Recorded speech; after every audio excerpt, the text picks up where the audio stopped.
우리가 하나님 앞에 부름을 받아서 가는 그날까지 하나님 말씀에서 우리는 삶의 그리고 신앙의 기준을 찾아내야 합니다. 그것이 바로 믿는 사람들의 자세입니다. 혹시 여러분 중에서 하나님 말씀인 성경을 한 번도 읽지 않은 분이 계시다면 제가 조금 책망조로 말씀을 드리자면 그것은 신앙인으로서 정말 바람직하지 않습니다. 특히 자기가 항전직분자라 이야기하고 자기가 교회에서 신앙생활, 교회 생활을 정말 열심히 한다, 내가 봉사를 얼마나 많이 하는 줄 알아, 이렇게 말하면서 읽지 않은 분이라면 더욱 그렇습니다. 제가 앞으로 우리 교인을 직분이 아니라 이렇게 좀 구분을 해볼까 그래요. 성경을 읽은 분과 성경을 읽지 않은 분. 그래서 제가 길 가다가 가끔 만나는 성도들에게 권사님 성경 읽으셨어요? 장로님, 집사님, 성도님 성경 읽으셨어요? 이렇게 이제 대놓고 물어봐야겠어요. 그러면 아마 그 질문 받을까봐 멀리서 오다가 목사님 온다 피해가자, 아마 그러는 분들도 있을는지 모르겠지만 피해가면 쫓아가서 물어볼 겁니다. 여러분, 대학 입시를 위한 수학 능력 시험을 얼마 전에 치렀는데 이 시험을 치고 나면 그 해의 만점자나 아니면 그 해에 수석을 차지한 학생이 꼭 언론에 인터뷰가 나오지요. 방송이나 신문에 인터뷰 나오는 것을 꼭 보게 되는데, 그러면 이 청년들이 마치 정해놓은 모범 답안처럼 꼭 하는 이야기가 있습니다. 저는 이것을 중심으로 열심히 공부했습니다. 여기서 이것은 무엇일까요? 다 알고 계시잖아요. 이것은 교과서입니다. 정말 공부를 잘하는 학생은요, 물론 참고서도 보고 학원에서 강의도 듣지만 정말 핵심은 뭡니까? 교과서를 중심으로 열심히 파고든다는 사실이에요. 우리 그리스도인들에게 신앙의 지침이 되고 삶의 기준이 되는 그 교과서는 과연 무엇일까요? 신약과 구약, 바로 성경입니다. 그러니 내가 성경을 읽지 않아도 신앙생활 잘할 수 있겠다, 내가 믿음이 있다, 이 말은 모두 거짓입니다. 절대로 잘할 수 없고 절대로 믿음이 있다고 말할 수 없습니다. 고대 철학자 소크라테스가 한 말 중에 아주 유명한 말이 있습니다. 성찰하지 않는 인생은 살 가치가 없다. 성찰하지 않는 인생은 살 가치가 없다. 여러분, 우리 인간이라는 존재는 이성이 있기 때문에 늘 자신을 성찰해 가면서 자기를 성숙시키고 발전시켜야 합니다. 그런데 그 성찰이 없으면 인생을 바르게 사는 것이 아니고 또 그러면서 가치가 없기 때문에 살아있을 존재의 이유가 없다는 거예요. 우리 그리스도인들이 자신을 성찰할 수 있도록 도와주고 기준이 되는 것은 오직 하나님의 말씀뿐인 줄로 믿습니다. 그러므로 당연히 성경을 읽어야 하고 당연히 성경을 통해서 자신의 신앙을 성찰하지 못하고 있다면 우리는 그 태도에 대해서 부끄러워해야 해요. 여러분, 아직 늦지 않았습니다. 금년에 아직 못 읽은 것이지 끝난 것이 아닙니다. 이제부터라도 열심히 하나님의 말씀인 성경을 읽고 그 말씀을 새기고 말씀대로 살고자 하는 신앙인의 모습을 갖추시기를 바랍니다. 우리가 성경의 말씀대로 살고자 할 때 분명히 능력이 나타나고 삶의 활력을 얻게 하시는 역사가 일어나게 될 줄로 믿습니다. 오늘 본문으로 읽은 하박국서에서 선지자 하박국도요, 이 난세의 시대에 다른 것에 귀를 기울이지 않았어요. 왕궁에서 들려오는 소식은 무엇일까? 아니면 다른 선견자들이 하는 이야기는 과연 무엇일까? 아니면 외교 관계에서 들려오는 국제적인 소문은 과연 무엇일까? 이런 소문들에 귀를 기울이지 않았습니다. 하나님이 어떻게 말씀하실는지 하나님의 음성에 귀를 기울였다는 것이 바로 오늘 본문의 말씀이에요. 여러분, 하박국 선지자가 말씀을 선포하던 이 시대는 남왕국 유다가 멸망하기 직전이었고요, 바벨론 제국이 강성해서 당시의 세계를 질풍노도와 같이 파죽지세로 정복해 가고 있던 그런 시대였습니다. 바벨론 제국은요, 여러분, 세계 역사에서도 아수르 제국에 이어서 대제국을 이루었던 나라고, 페르시아 바사에게 멸망을 당하기 전까지 당대 세계 최강의 제국이었어요. 이 바벨론은 갈대아라는 민족이 주축을 이루었는데, 여러분, 이 갈대아 민족은요, 세계 역사에서 포악하기가 아주 남달랐던 유명한 민족이었습니다. 그런데 그 포악한 갈대아 사람들이 성경에 보시면 하나님의 도구가 되어, 하나님의 회초리가 되어 이스라엘 민족 남왕국 유다를 심판하시는 도구로 쓰임을 받게 되었다는 것이 선지서에 나오는 말씀들이에요. 하박국 1장 6절에 바로 그 내용의 말씀이 있습니다. 보라, 내가 사납고 성급한 백성 곧 땅이 넓은 곳으로 다니며 자기의 소유가 아닌 거처들을 점령하는 갈대아 사람들을 일으켰나니. 이 갈대아 사람을 누가 일으켰냐? 하나님이 일으키신 거예요. 하나님이 사용하시는 거예요. 여러분, 이 사람들이 얼마나 포악한지, 강포한지 성경은 하박국 1장 8절에 이렇게 기록합니다. 그들의 군마는 표범보다 빠르고 저녁 이리보다 사나우며 그들의 마병은 먼 곳에서부터 빨리 달려오는 마병이라 마치 먹이를 움키려 하는 독수리의 나름과 같으니라. 매우 포악해요. 하나님의 선민이라고 하는 유다가, 하나님이 선택한 민족 이스라엘이 바로 이런 사람들의, 이 포악하고 정말 강팍한 이 사람들에게 지금 유린을 당하는 그런 상황입니다. 하박국 선지자는요, 지금 이 상황이 이해가 되지 않았어요. 그래서 하나님에게 자기가 이해가 되지 않으니까 질문을 해요. 뭐라고 질문하느냐? 주께서는 눈이 정결하심으로 악을 참아 보지 못하시며 패역을 참아 보지 못하시거늘 어찌하여 거짓된 자들을 방관하시며 악인이 자기보다 의로운 사람을 삼키는데도 잠잠하시나이까? 이렇게 질문을 던져놓고 오늘 본문 1절에서 하나님이 뭐라고 대답하시는지, 내게 무엇이라 말씀하실는지 기다리고 바라보며 나의 질문에 대하여 어떻게 대답하실는지 보리라. 기다려보겠다는 거예요. 하나님의 그 생각을 기다려보겠다는 거예요. 하박국의 이런 질문에 대해서 하나님이 대답하시는 말씀이 바로 오늘 본문인 2장 4절의 말씀입니다. 역사 속에서 모든 하나님의 백성들, 기독교인들이 어떤 태도로 살아야 하는지를 정의해 준 말씀입니다. 보라, 그의 마음은 교만하며 그 속에서 정직하지 못하나 의인은 그의 믿음으로 말미암아 살리라. 의인은 이렇게 믿음으로 말미암아 사는 사람이고요, 믿음으로 말미암아 사는 사람이 하나님으로부터 의인이라 인정을 받을 수 있다는 것을 이곳이 말씀해 주시고 있습니다. 사도 바울께서도요, 교리서신의 핵심이라고 하는 로마서를 집필하면서 서두에 이 말씀을 인용해서 우리 기독교 교리의 핵심으로 삼았어요. 복음에는 하나님의 의가 나타나서 믿음으로 믿음에 이르게 하나니 기록된 바 오직 의인은 믿음으로 말미암아 살리라 함과 같으니라. 이 하박국 2장 4절을 그대로 인용했어요. 루터와 깔뱅, 쯔빙글리 이런 종교개혁자들이 그래서 이 정신을 그대로 받아서 종교개혁의 방향을 정하는데 어떻게 정합니까? 오직 믿음으로만, 이렇게 정하잖아요. 그래서 제가 오늘 이 본문 말씀이 우리 기독교인들이 살아가는 태도에 대한 정의와 같은 말씀이라고 알려드린 겁니다. 여러분, 우리 그리스도인에게 있어서 믿음은 무엇인가요? 하박국 선지자가 하나님의 응답으로 받은 그 믿음은 그러면 무엇인가요?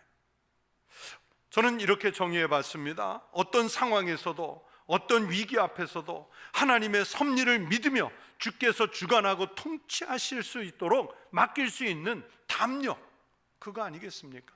그게 믿음이에요. 이 믿음이 있어야 우리 그리스도인이 이 세상을 해치고 살아갈 용기를 얻는 것입니다. 그래서 저는 믿음이 내 앞에 어떤 장애나 장벽, 파도가 앞을 가로막아도 하나님께서 극복하게 이끄신다는 것을 믿는 것이라, 이렇게 말하고 싶어요.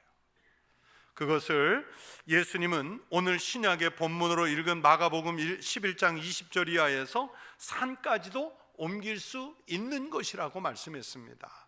나는 믿음이 있다고 늘 생각하며 살았는데 나는 과연 산을 옮길 수 있는가 하는 것도 생각해 봤습니다. 그래서 오늘 구약의 본문 이 믿음의 말씀에 더해서 신약의 예수님의 말씀을 추가로 설명으로 붙인 거예요. 여러분은 여러분이 가진 믿음으로 어떤 산을 옮기실 수 있겠습니까? 그런데 여러분, 믿음이 있으면 정말 문자대로 눈에 띄는 우리 주변에 있는 저 산들을 옮기실 수 있겠어요? 성경에서 산이라고 하는 것은 하나님이 오셔야 움직일 수 있는 거대한 것입니다.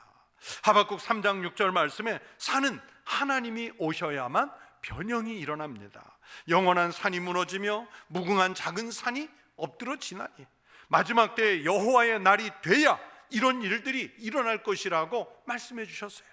내가 산을 향하여 눈을 들리라. 나의 도움이 어디서 올까? 산은 하나님의 도움의 상징으로 성경에서 표현이 되고 있습니다. 부동의 상징이지요. 또 시편 125편 1절에는 시온산이 흔들리지 아니하고 하는 말씀이 있습니다. 산은 인간이 함부로 움직일 수 있는 것이 아닙니다. 하나님이 움직여 주셔야 움직일 수 있는 것이에요. 그러나 성경 말씀을 보세요. 하나님의 백성은 믿음으로 산다고 하시고요, 예수님은 그러면 믿음이 있으면 우리가 산을 옮길 수도 있다고 말씀해 주셨어요. 말씀이 상충된 것인가요? 말씀이 이율배반적인가요? 여러분, 우리가 믿음으로 옮겨야 할 산이 무엇입니까? 지금까지는 그래서 산을 옮긴다 그러면 눈에 보이는 저 산들을, 큰 산을 옮길 수 있는 것이 과연 믿음이라 이렇게 생각했습니다. 다만 우리가 옮기지 않는 것은, 믿음의 사람들이 산 옮겨달라고 기도하지 않는 것은 옮길 필요가 없기 때문에 옮기지 않는 것이지, 산을 옮긴다는 것은 우리 눈앞에서 펼쳐져 있는 저 산들을 실제로 옮기는 것, 예수님이 그거 말씀하신 거 아닌가? 이렇게 오해할 때가 있어요. 그런데 말씀을 묵상하면서 이건 아니다, 이런 생각이 들어요. 눈에 보이는 저 산들을 옮기는 것보다 더 옮기기 어려운 산이 있습니다. 그 산이 뭐냐? 이 산은 정말 믿음이 있어야 옮길 수 있는 산입니다. 그렇게 정작 옮기기 어려운 그 산은 어디에 있느냐? 바로 내 마음 안에 있어요. 그 산은 내 마음 안에 있어요. 다른 것은 몰라도 내가 마지막으로 붙잡고 싶어서 절대로 놓지 않는 이 산 같은 거대한 나의 죄와 욕심, 내 안에 눌러 붙어 앉아 있는 그런 것들이 있어요. 부동의 산들이 있어요. 나를 변화시키는 것이 힘들었습니다. 믿음이 있다고 하면서도 내 안에 자리 잡고 앉아버린 꽉 달라붙은 생각, 습성들, 마음들, 바로 그런 것들이 바로 믿음이 있어야 옮길 수 있는 산들이에요. 지금 하박국 선지자에게도 산이 있습니다. 자기네가 선민이라고 하는 특권의식, 이스라엘이라면 하나님으로부터 당연하게 보호받아야 한다는 그런 상황을 굳게 믿고 있습니다. 지금 자기네는 선민이고 지금 이스라엘 민족을 멸망시키려고 하는 저 갈대아 바벨론은 하나님 보시기에, 또 세상 사람들이 보기에 아주 포악하고 못된 사람들이기 때문에 세상 기준으로는 저들이 망해야 되고 하나님의 백성들이 살아남아야 하는데, 오히려 상황은 역전되어 있어요. 오히려 바벨론 제국은 부흥하고 있고 이스라엘 민족은 멸망해 가고 있단 말입니다. 하박국 선지자의 입장에서 볼 때는 이게 이해가 안 되는 거예요. 그렇게 믿고 있었는데 하나님은 그런 믿음이 아니라 하나님이 역사하시는 것에 대한 전적인 신뢰를 오늘 응답으로 주시는 거예요. 산을 옮긴다는 것은 그래서 그 산보다 더 큰 믿음이 있어야 하는데, 우리가 믿음 생활을 한다고 하면서도 사실은 내 안에 자리 잡고 있는 인간적인 생각들이 실상은 내 믿음의 크기보다 더 크게 자리 잡고 앉아서 마치 산같이 그렇게 옴짝달싹도 안 하고 있습니다. 그래서 성도 여러분, 그 산을 옮기는 것이 믿음이 있어야 돼요. 내가 가장 옮기기 힘들다고 생각했던 것들을 믿음이 있으면 옮길 수 있습니다. 쾌락을 쫓는 일, 아니면 황금 만능주의에 함몰된 생각들, 이기심, 배타적인 감정, 이런 것들이 믿음이 있어야 버리는 거예요. 믿어도, 아무리 믿어도 내가 이것만큼은 절대 놓치고 싶어 하지 않았던 그것을, 그래서 산같이 굳게 눌러 앉아버린 그것을 믿음이 있으면 내 마음 밖으로 옮길 수 있다는 것을 성경은 말씀해 주시는 겁니다. 또 어떤 산은요, 우리 심령 속의 걱정거리로 염려거리가 돼서 우리 안에 자리 잡고 있지요. 아무리 지우려고 해도 지워지지 않고 벗어나 보려고 힘을 써보지만 워낙 굳게 서 있는 근심과 염려여서 우리 힘으로는 도무지 움직일 수 없는 산 같은 것들이 있습니다. 우리 심령 속에 자리 잡은 이 산 같은 염려와 걱정들을 믿음을 키워서 옮겨주시기 위해 예수님 끊임없이 반복해서 말씀하십니다. 수고하고 무거운 짐진 자들아 다 내게로 오라. 내가 너희를 쉬게 하리라. 너희는 마음에 근심하지 말라. 하나님을 믿으니 또 나를 믿으라. 그러므로 내일을 위하여 염려하지 말라. 내일은 내일이 염려할 것이요 한날 괴로움은 그날에 족하니라. 이것을 옮기는 게 살 길이라고 말씀하시는데, 우리는 마치 그것을 놓으면 죽을까 봐 놓지 못하는 수고하고 무거운 짐이 우리한테 있단 말이에요. 우리는 그것을 산처럼 여겨서 당장 옮겨놓지 못하고 그것을 가슴에 품고 그 가슴앓이를 할 때가 많습니다. 믿음이 있으면 그 염려와 근심, 걱정의 산을 내게서 밖으로 옮길 수 있는 힘을 얻게 되는 것입니다. 믿음은 그런 힘이 있어요.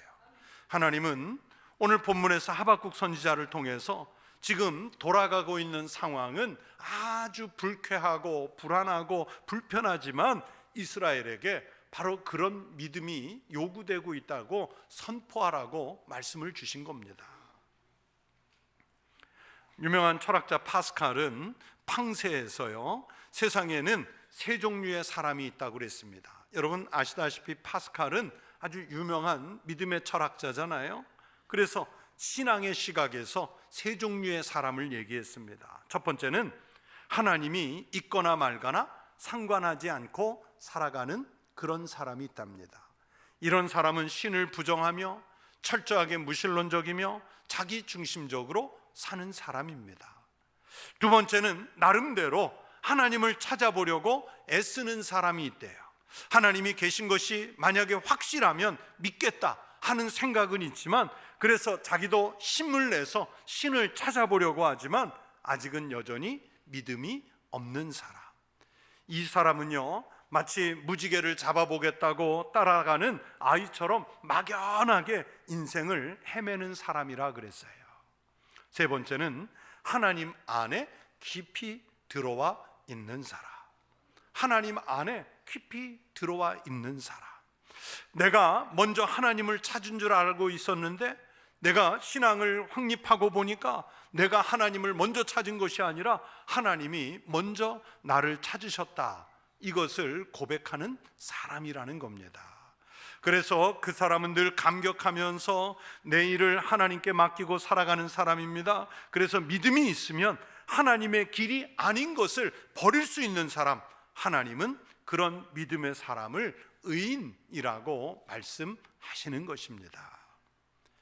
하박국 선지자가 오늘 말씀에서요, 의인은 그의 믿음으로 말미암아 살리라 말씀하셨습니다. 이 말씀에서 하박국이 선택한 믿음이라는 단어는 히브리어로 에무나라는 말인데, 이 에무나는 이것은 견고하다, 굳건하다, 충실하다, 성실하다, 이런 뜻을 가지고 있습니다. 즉 의인이 믿음을 가지고 살게 되면 하나님의 섭리와 인도하심에 대한 분명한 확신이 있으면, 하나님의 살아계심에 대해서 의심하지 않으면, 하나님과 올바른 관계를 맺는 일에 최우선 순위를 두는 사람이면 흔들림 없이 신앙에 충실한 삶을 살아갈 수 있게 될 것이라, 그 뜻에서 에무나라는 단어가 등장을 하는 거예요.